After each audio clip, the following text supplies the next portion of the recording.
আমাদের শেষ, সব শেষ। আমার ঘরে চাল নাই, ভাত নাই। ভাই আমরা কি করবো এখন? আমাদের অবস্থা খারাপ। প্রিয় দর্শকবৃন্দ, আমরা এখন আছি বৃহত্তম ময়মনসিংহ জেলার গফরগাঁও উপজেলার ব্রহ্মপুত্র নদীর তীরে।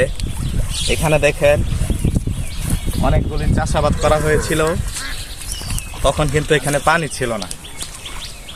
এখানে কৃষকেরা অনেক পরিশ্রম করে, অনেক টাকা পয়সা খরচ করে চাষাবাদ করেছিল, কিন্তু গতকালকে অনাকাঙ্ক্ষিত পানির জোয়ার এসে বন্যায় ফসলগুলি তলিয়ে গেছে।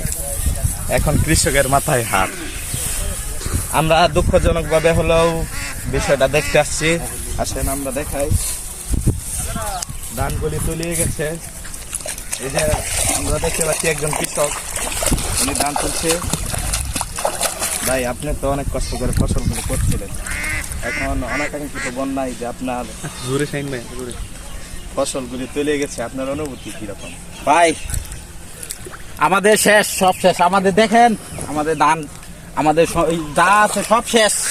আমরা এখন কি করব? আমরা চাই কেউ আমাদেরকে সহযোগিতা করুক। আমরা এখন কই যাব, কি করব? আমাদের ঘরে চাল নাই, ভাত নাই। ভাই আমরা কি করব এখন? আমাদের অবস্থা খারাপ। ভাই এই যে দেখেন আমাদের ধান সব শেষ, সব শেষ। সাংবাদিক ভাই আপনারা কিছু তো করেন।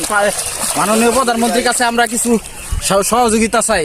আমাদের এই অবস্থা, আমাদের এই দুঃখ কে দেখবে? ভাই কে দেখবে? দেখেন অবস্থা আমাদের, দেখেন ধান সব তলিয়ে গেছে মাটির নিচে, পানির নিচে, পানির নিচে গেছে গা। আমরা এখন কি করবো? আমরা খুবই অসহায়। ভাই আমরা কিছু করেন। তো দর্শকবৃন্দ, দেখলেন আপনারা, সামনে ওইখানে দেখেন, ক্যামেরাটা ঘোরান, ওইখানে আরো অনেকগুলো ধান কাটার বাকি আছে, এগুলো এখনো কাঁচা।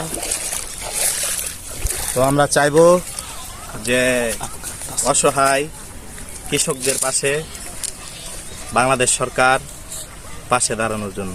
ধন্যবাদ।